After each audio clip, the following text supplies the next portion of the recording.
Bismillahirrahmanirrahim. Assalamu alaikum everyone. Welcome to lecture number 3. These lectures we are covering from the book Intermediate English for Grade 12. Lecture number 3, Unit 1, Reading Section 1.2. The title is Jinnah's Vision of Pakistan. We are going to read page number 22 and some of the points from page number 23 in today's lecture. Now, before reading lecture 3, I would like to recall some of the important points that we have discussed in lecture number 2. The most important points that Jinnah discussed was related to the Constituent Assembly, that it should frame the future constitution and it should act as an independent or sovereign body so that it could make its own decision and it could make its own rules and regulation and it can act as an independent country. Then Jinnah talked about that what should we avoid in the newly born country that is known as Pakistan. So Jinnah said that Pakistan should be free from bribery, nepotism, jabbery and corruption. And Quaid-e-Azam also guided that we should avoid any kind of corruption, and he also said about his own personality that I personally don't like any kind of corruption. So nobody should force me directly or indirectly, and I will not be in favor of doing corruption. So let's start reading this speech again. I know there are people who do not quite agree with the division of India and the partition of Punjab and Bengal.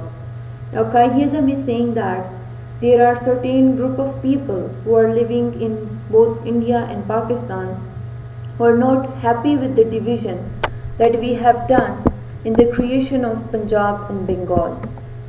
Much has been said against it, but now that it has been accepted, it is the duty of every one of us to loyally abide by it.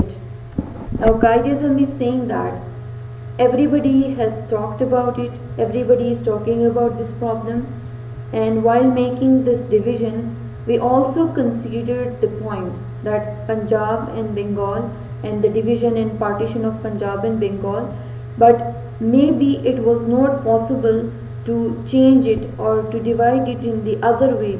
So it is now our loyal duty. It is now the duty of everyone who is present in Pakistan. It is now our duty to accept it, to tolerate it, and to take it serious that it is now the way it has been divided. And honorably act according to the agreement which is now final and binding on all. Now he is saying that as the division is already done, as we have taken the decision, so now being part of both the countries, we should now honorably means that we should faithfully accept it, and we should now act peacefully because the decision has already been taken. So now there cannot be any changes in the taken decision. So it's now the duty of every one of us to accept it because the documentation is already done and we are moving towards two independent sovereign bodies. But you must remember, as I have said, that this mighty revolution that has taken place is unprecedented. Now Quaid-e-Azam is saying that as I have already mentioned it, as I have already told you, that the formation of Pakistan and India, this is a huge, this is a marvelous, this is a totally new revolution that has not taken place in, you can say, history, and nobody was expecting that Pakistan and India will come into being in so peacefully. So he is saying that this mighty revolution has taken place unexpectedly. one can quite understand the feeling that exists between the two communities, where one community is in majority and the other is in minority. Now he is saying that we were forced to make this decision. We were having no other options than to change, or you can say that than to divide these two countries. So we were not having any other option. And also, as you people, you both have experienced different things, so you know that how it is, or what it costs for a minority to live under a majority. So Qaidism is saying that it is very difficult for the minorities to live under majority, and it is better that we have divided the two communities. Now both of them can act as independent, and both of them can have their own rules and regulations. But the question is whether it was possible or practicable to act otherwise than what has been done. So Qaidism is saying that though you people are demanding, though you people are criticizing our decision, what we have taken, but do you think that it was possible to divide Bengal and Punjab in other way?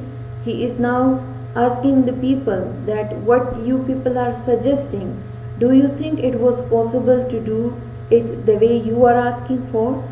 So he is saying a division has to take place whether you want it or not. Division was supposed to happen.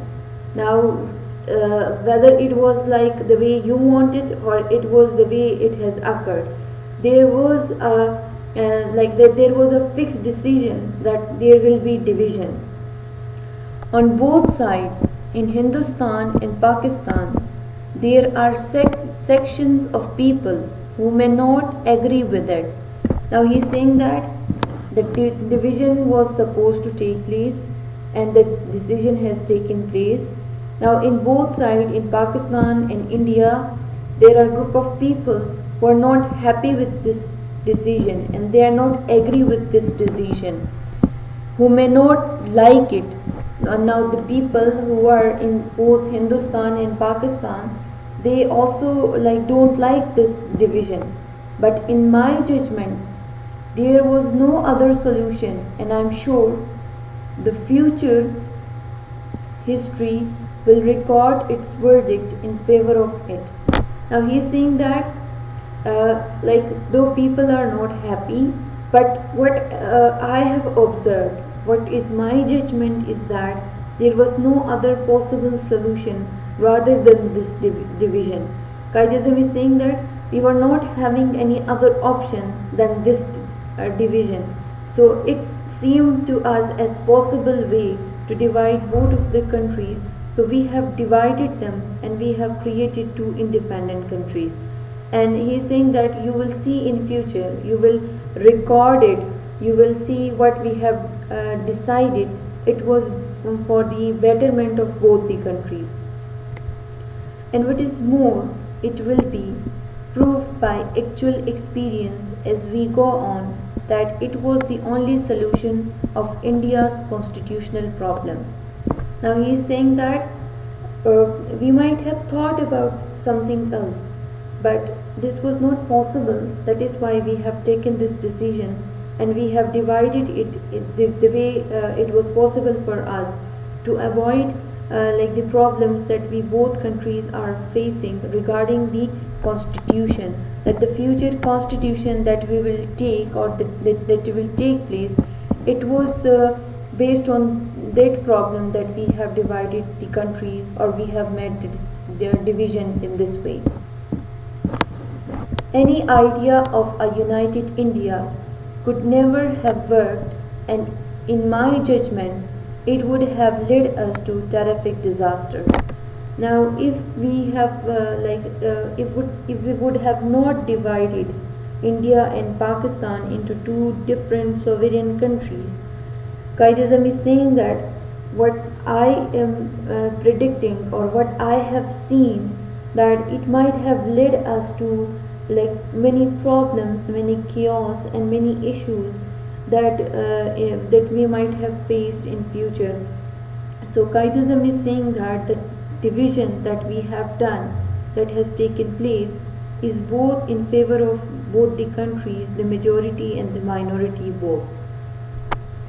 Maybe that view is correct and maybe it is not. Now Qaidism is talking about his own judgment that it might be correct and it might be wrong. That remains to be seen. Now I cannot say that I am right, and he's saying at the same time he's saying that I cannot say that I am wrong. We will see it in future that whether I was right or whether I was wrong. All the time in this division, it was impossible to avoid the question of minorities being in one dominant or the other. Now, Qaidism is saying that though we were changing, though we were demarcating, though we were marking the areas of Pakistan and India, but we were very, like you can say that we were very concerned about the minorities, that where the minorities should go. He means to say that while dividing the countries, we were confused about the position, we were confused about the area of minorities, that whether minorities should go to India or they should they should remain in Pakistan. Now that was unavoidable. There is no other solution. Now what shall we do? Now he is saying that this question of minorities, we cannot avoid it. It is also important. We cannot ignore it. And there is no other solution. Like we don't have any solution to this problem. And he is asking for the suggestion that what shall we do now? Now, if we want to make this great state of Pakistan happy and prosperous, we should wholly and solely concentrate on the well-being of people and especially of the masses and the poor. Now that he is saying that the country is divided, there are majorities, there are minorities. What we should do or what we are supposed to do, we need to do is that we should now focus on the great state of Pakistan happy and prosperous.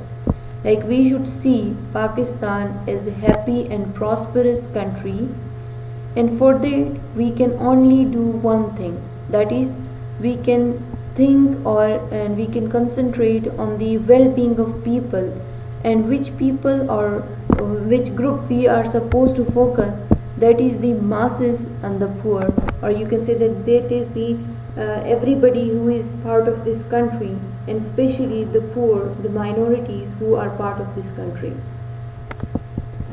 If you will work in cooperation, forgetting the past, burying the hatchet, you are bound to succeed. Now he is saying that if you people focus on improvement, if you people focus on the development of the country, and you avoid your past grudges, you avoid your past fights, and if you try to cooperate with each other, I can see that we will succeed, we will see progress in future. If you change your past and work together in a spirit that every one of you, no matter to what community he belongs, no matter what relation he had with you in the past, no matter what is his color, caste or creed, is the first, second or the last a citizen of this state with equal rights, privileges, obligations, there will be no end to the progress you will make. Now Qaidism is trying to convince the people, he is trying to motivate the people that if we will work together, being one community, being one nation, if we will work together for the progress of our country, and if we try to avoid the religious differences, the cultural differences, the color differences, and the other differences that we are having between us, Now here, if you can see, he has mentioned different things like caste, creed. Caste is, you can say, the division that we are going to do on the basis of the family legacy, and creed is again related to the, you can say, faith, somehow related to the faith. And then first, second, and last citizen means that whether they are born in and then whether their parents, their forefathers, they are from Pakistan, or they have come to Pakistan, or like they have migrated to Pakistan. We should not think about these things. We should think about only things like progress of Pakistan, and we should think about how we can make progress of the country. And for that we should cooperate with each other, and if we will cooperate with each other, so then we can, like, we can make progress in our country. We can make a prosperous Pakistan, a happy Pakistan. That's all for today. We will continue in our other lectures. Thank you so much.